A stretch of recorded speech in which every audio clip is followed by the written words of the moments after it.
स्वभाव सुधारने के विषय में किसी कहा जाता है, गीता को देखने से मालूम दिए है कि भगवान जो है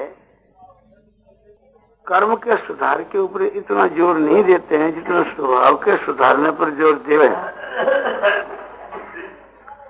जैसे भगवान ने कहा कि सदृशं तेस्ते स्वस्या प्रकृति ज्ञानवान भी प्रकृति ज्ञानती भूतानि निग्रह किं करिष्यति। सदृशं तेस्ते स्वस्या प्रकृति ज्ञानवान भी प्रकृति ज्ञानती भूतानि निग्रह किं करिष्यति। ज्ञानवान भी अपनी प्रकृति के अनुसार चेष्टा सो करते हैं। तो इससे यह सिद्ध होता है कि अपनी अपनी प्रकृति के अनुसार जो ज्ञानी जो महात्मा पुरुष है उनको भी अपने स्वभाव के अनुसार चेष्टा करनी पड़ती है या कहते कि करते हैं।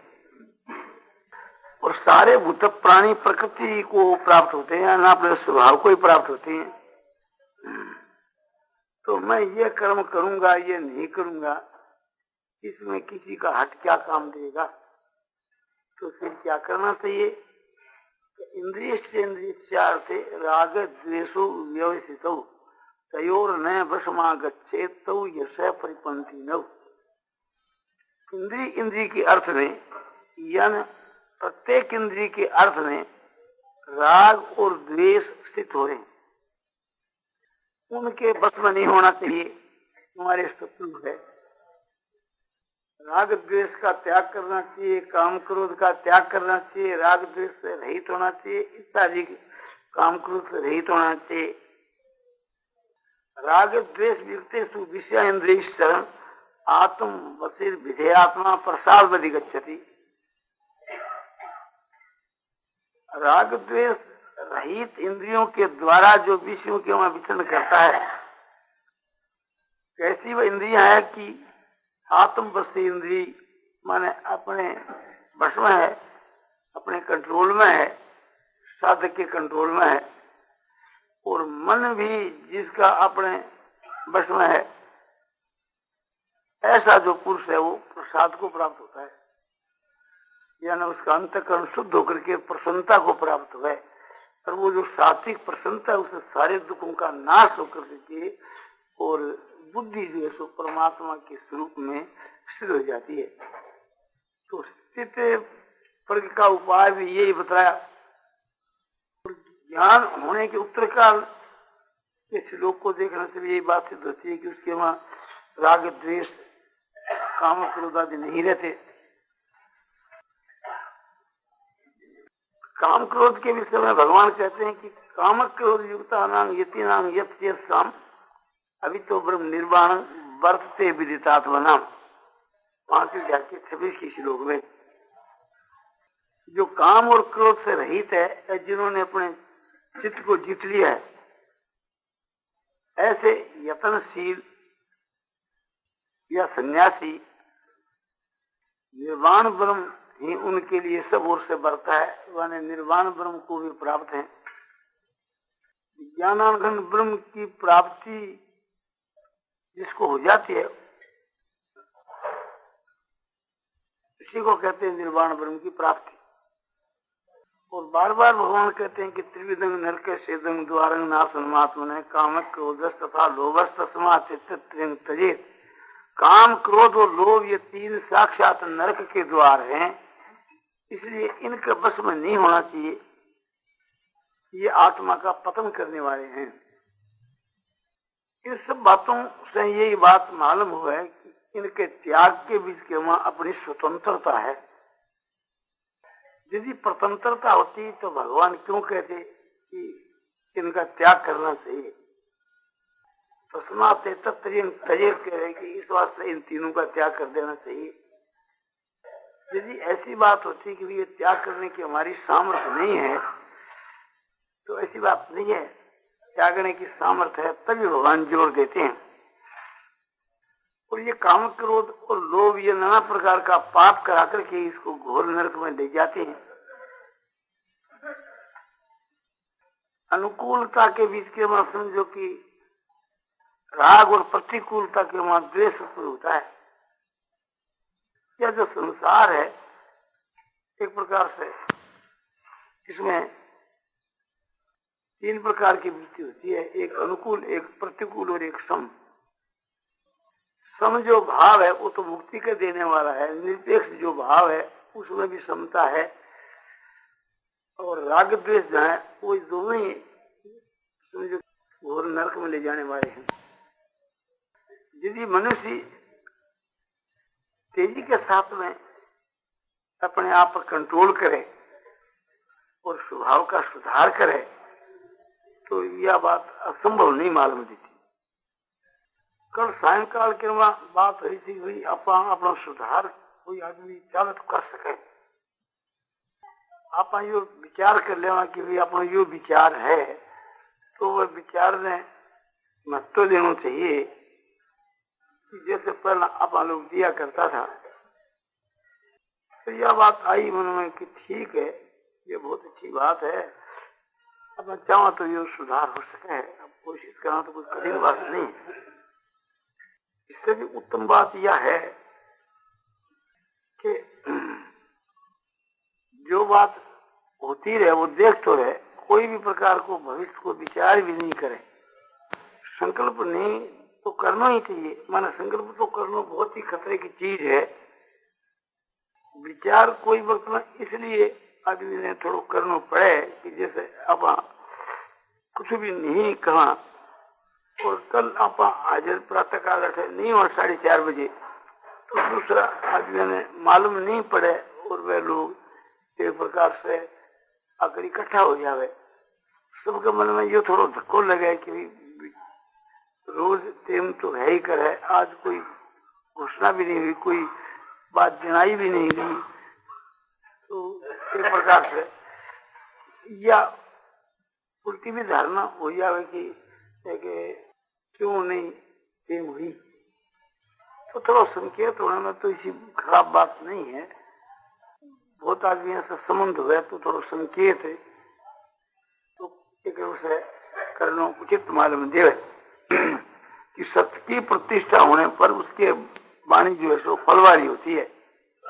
वो चाहे ज्ञानी मत हो, महात्मा मत हो, ये सत्य को ही माने प्रभाव है। सत्य पालन को, सत्य वचन के पालन को ये प्रभाव है।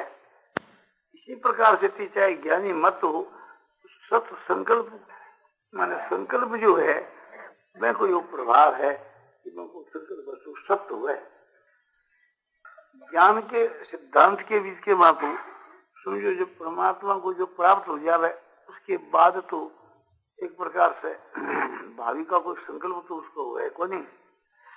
और फिर कोई संकल्प सत्य है या वाणी है उसकी वास्तव में सत्य है या उसको जब काम है मैंने कोई भी प्रयोजन नहीं रहे कि जो कुछ हो चाहे मत हो चाहे जैसे ही हो। और फिर भी एक प्रकार से थी साधक आदमी के लिए तो फायदे की चीज है ही कि सत्य की जो प्रतिष्ठा है, संकल्प की जो प्रतिष्ठा है, और साधक के लिए एक प्रकार से थी मिथ्या जो वचन है वो मुक्ति में बाधक है, मिथ्या जो संकल्प है मुक्ति में बाधक है।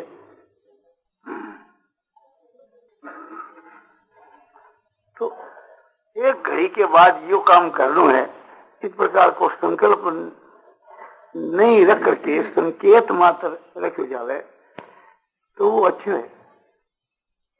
और उसकी तो बात ही क्या है कि न कोई संकेत करे न कोई संकल्प करे, और जो बात बीत जावे जिसकी सो भगवान की मर्जी मान ले तो बात तो और भी तुम्हें किसी भी प्रकार को संकेत भी नहीं करे कि 5 मिनट के बाद क्या करना है, 1 मिनट के बाद क्या करना है, न संकेत करे और न कोई मन के भीतर के वहां कल्पना ही करे।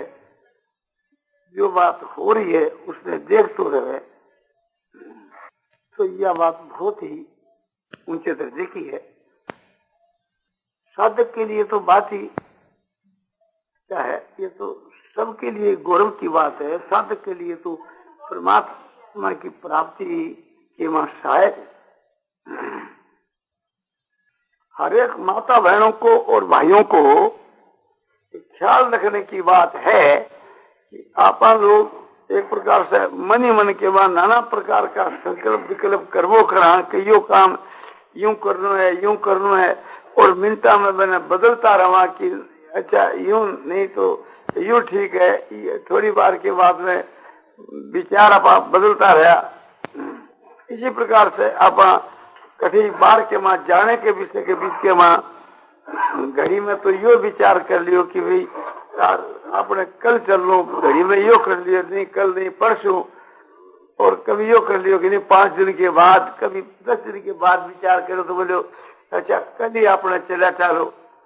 तो इस प्रकार का जो ये विचार है जिसका कोई दामी चीज नहीं बल्कि एक समझो कि हानिकर है, उसकी कोई कदर नहीं होती न इस लोक में न परलोक में। उत्तम बात यह है कि भावी के लिए माने भविष्य के लिए वचन भी कोई नहीं करना चाहिए कि भाई यो काम मैं यूं करूंगा।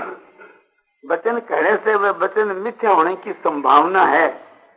निश्चित वचन आप कह जाए कि यो काम मैं निश्चय ही करांगा तो प्रथम तो अपने अधिकार की बात नहीं, करना अपने बस की बात नहीं है।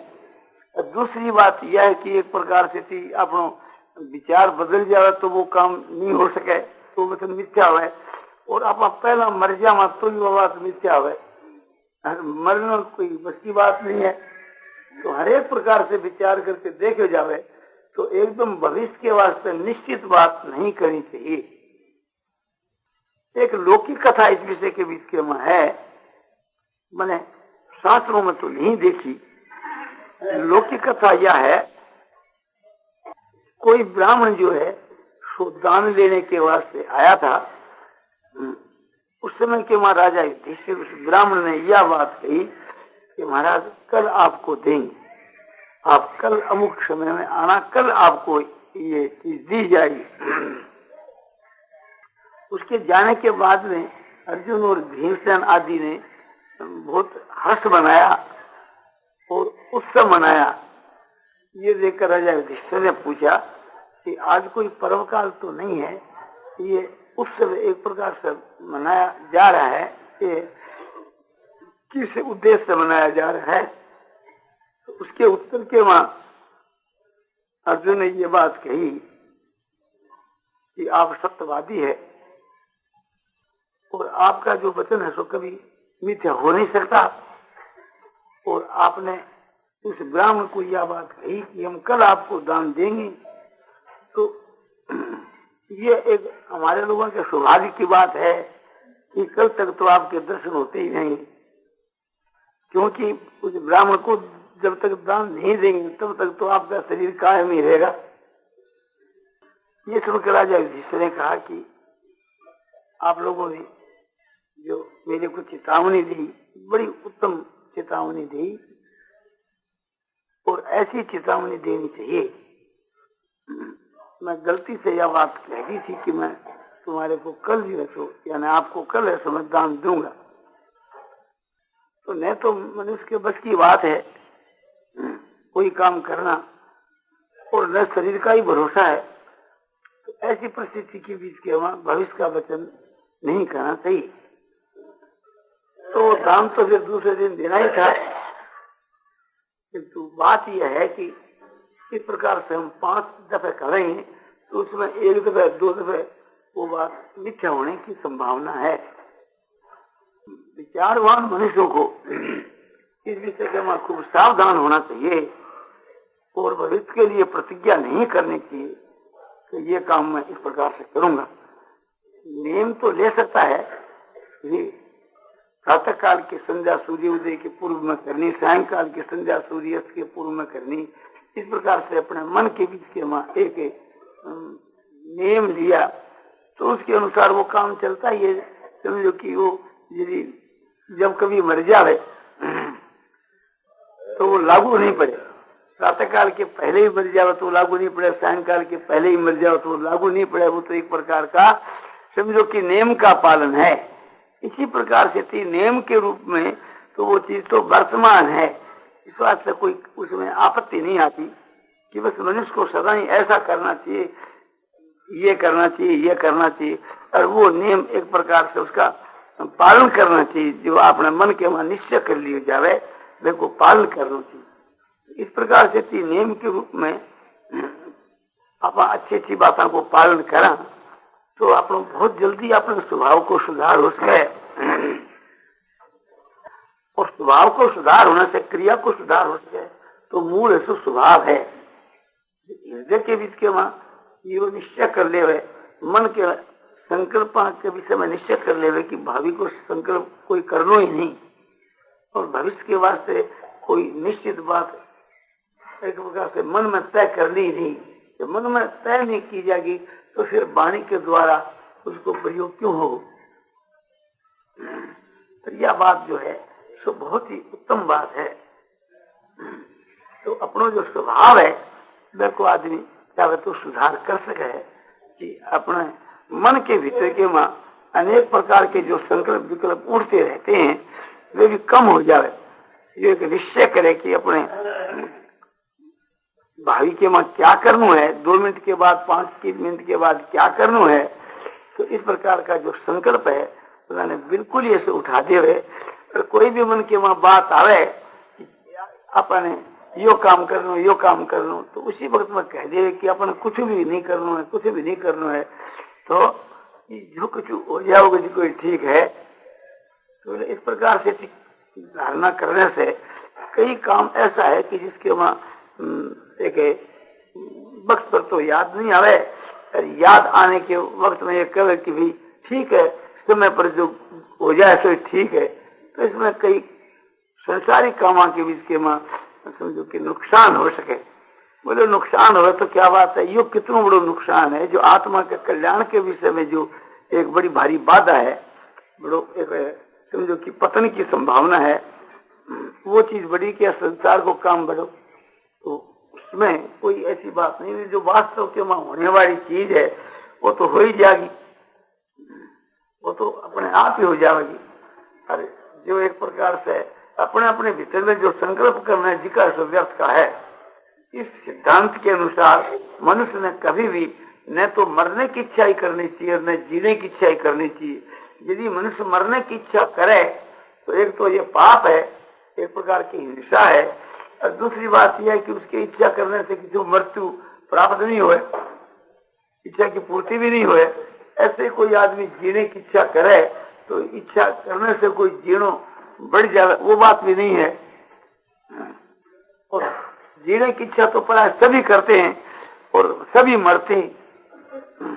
कोई भी यह बात नहीं चाहे कि मैं जल्दी मर जाऊं, चाहे शब्दों से कह दे हुए, किंतु विचार से यह बात सिद्ध हो कि कोई भी जल्दी मरना नहीं चाहे। अरे मरना सबको वही है। तो इस वास्ते न कभी मरने की इच्छा करे और न कभी जीने की इच्छा करे। और जितना जो पापमय कर्म है उनकी तो कभी इच्छा करनी ही नहीं चाहिए। जिसको हम लोग पाप समझते हैं उसकी तो कभी इच्छा करनी ही नहीं चाहिए, किंतु जिसको हम फालतू काम समझते हैं उसकी भी कभी इच्छा नहीं करनी चाहिए। और मन के जो अधिकांश में फालतू संकल्प होते रहते हैं उनको भी सुधार हो सके इस प्रकार के विचार से। और वही असली सुधार है। शरीर के द्वारा होने वाली जो क्रिया है उनको इतना मूल्य नहीं है जितना मूल्य मन के द्वारा होने वाली क्रिया को है। कहीं कहीं शरीर के द्वारा होने वाली क्रिया को भी महत्व है, और अधिकांश के बीच के महत्व यह बात है कि हमारे शरीर से कोई भी कर्म होता है बुरा या भला, मन और बुद्धि उसके शामिल नहीं है उस समय के बीच के तो वह को कोई मूल्य तो नहीं है। और मन और बुद्धि के अंदर समझो कि विचार होता रहे और इंद्रियां उसके शामिल नहीं है, शरीर शामिल नहीं है, तो भी वह को भी महत्व है। इस बातों को ख्याल में उत्तम से उत्तम होनी चाहिए अपनी बुद्धि। और सोने के समय में तो अवश्य एक प्रकार से संकल्प शुद्ध होना चाहिए। सोने के समय के संसार के जो व्यस्त संकल्प होते रहते हैं इनका प्रवाह चलता रहता है, उस प्रवाह में हम सो जाते हैं। तो रात्रि के वैसे ही स्वप्न आते हैं, संकल्प के अनुसार ही स्वप्न आते हैं और वो हमारे लिए हानिकारी होते हैं। तो इसलिए शयन के समय में जब तक निद्रा नहीं आवे उस समय के बीच के वहां अध्यात्म विषय के संकल्प होने चाहिए। भक्ति ज्ञान वैराग विषय के संकल्प होते होते यदि हमारे को निद्रा आवे तो हमारे लिए बहुत ही फायदे की चीज है, बहुत ही लाभ की चीज है। इसका सुधार तो हम लोगों को जहां तक हो सके कोशिश करनी चाहिए। यह हमारे लिए बहुत फायदे की चीज है। इसी प्रकार से दिन के बीच के मन में संकल्प होते ही रहते हैं, उसका भी सुधार हो जावे तो हमारी आत्मा का कल्याण बहुत शीघ्र हो सके। मन में विचारधारा तो चलती ही रहती है, कभी कछु, और ये विचार हो जावे कि जो खराब जो विचारधारा है उससे हमारा इस लोक में भी पतन है और परलोक में भी पतन है। तो इसका सुधार अवश्य होना चाहिए। ये हमारा भाव होए तो जरूर सुधार हो। अपना सुधार यदि अपने अधिकार के मां नहीं है तो फिर किसके अधिकार के मां है? किसी के स्वभाव को कोई दूसरा थोड़ा बदल सकता है, वो खुद ही बदल सकता है। हाँ, परमात्मा से प्रार्थना करे अपने स्वभाव के बदलने के लिए हृदय से, और उस विषय में परमात्मा से मदद चाहे। मैं मेरे स्वभाव को सुधार करना चाहूँ और आपसे मैं मदद चाहूँ तो मेरी समझ के बीच के मैं उसको मदद मिले। बहुत से भाई लोग कहते हैं कि हम भगवान से बहुत देर प्रार्थना करते रहते हैं दर्शन देने के विषय के बाद और श्रद्धा और प्रेम बढ़ाने के विषय में, किंतु हम सफल नहीं होते हैं। तो मेरा कहना यह है कि वो प्रार्थना एक प्रकार से आपकी हृदय से नहीं है, वो प्रार्थना आपकी ऊपरी है, इसलिए उसकी तरफ भगवान ध्यान नहीं देते हैं।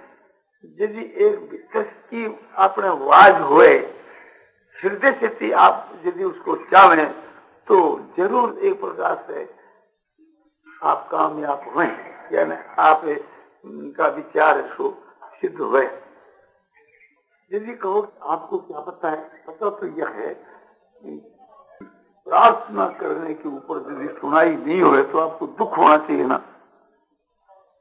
या तो वो आप प्रार्थना बनावटी है, और यदि वास्तव में हृदय से है तो एक प्रकार से भगवान उसको नहीं सुनते हैं तो उसका दुख होना चाहिए, भगवान का आगे रोना चाहिए।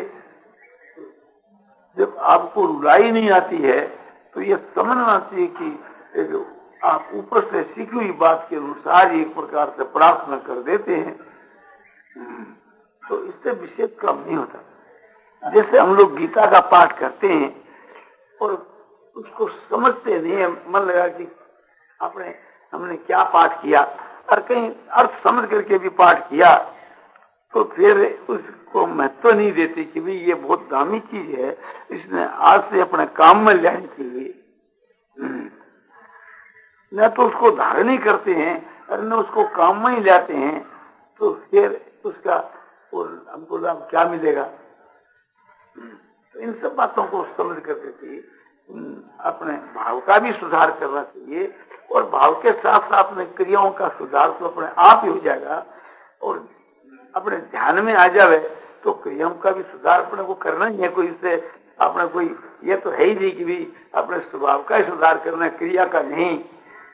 क्रिया का तो सुधार स्वभाव के साथ अपने आप ही हो जाता है, और साथ साथ के हम ख्याल रखें तो और भी हमारे को मदद मिल सकती है। और स्वभाव का सुधार तो अवश्य करना चाहिए। हमारे स्वभाव के भीतर के मां जितने जो दोष भरे हुए हैं, जैसे काम, क्रोध, लोभ, मोह, अहंकार, राग, द्वेष आदि, इन ऐसे स्वभाव को शुद्ध करना चाहिए कि जो हमारे हृदय में ये दोष न रहे। ये एक मल दोष है, मैलापना है, तो ये इन मैलापने के कारण से हमारी क्रिया भी है सो आपने दो चीज किया करती है। भीतर के मां जो गड़बड़ी है वो तो बाहर के मां आएगी, तो भीतर का सुधार करना चाहिए। और ये सुधार कठिन नहीं है। हम ये समझ लें कि आज के बाद हमारे भीतर में काम, क्रोध, लोभ, मोह क्यों आवेंगे, जो हमारे लिए खतरे की चीज है, हानिकर हमारे पतन में हेतु है, पतन की कोई सीमा नहीं है, ऐसी बुरी बात है, इस प्रकार के ये बुरे भाव हैं, तो ऐसा हम जोर लगावें तो एक प्रकार से इसका सुधार जरूर होए। आज अपना समझो ये जोर लगाने से 8 ना हुए, फिर 12 ना हुए, 14 ना हुए, 15 ना हुए, 16 ना हो जाए। इन दोषों का जब हमारे देखते देखते सुधार होता है और दोषों का नाश होता है तो फिर बिल्कुल नाश होना संभव है। इसी प्रकार से थी जो हमारे में गुणों की कमी है, जैसे क्षमा है, दया है, शांति है, समता है, संतोष है, सरलता है, ज्ञान है, वैराग है, भक्ति है, आदि अनेक जो हृदय के जो उच्च कोटि के भाव हैं उनकी हमारे में कमी है, तो हम कोशिश करें उनके लिए तो उनकी वृद्धि सहज में हो सके। और जब चेष्टा की जाती है तो ये असर भी होता है, तो विशेष चेष्टा की जाए तो विशेष इसका सुधार हो सकता है। तो अपने भीतर के बीच के में जो आसुरी भावों की जो बाहुलता है उनको तो एकदम तेजी के साथ में हटाना चाहिए और ऐसा कंट्रोल करना चाहिए कि वे हमारे में प्रवेश ही नहीं होने पावे, और भीतर में जो हमारे कब्जे में आ गए हैं उनको अपने साधन के द्वारा नष्ट कर देना चाहिए और बाहर से और आन नहीं देना चाहिए। ये बाहर की जो हमारी खराब जो क्रिया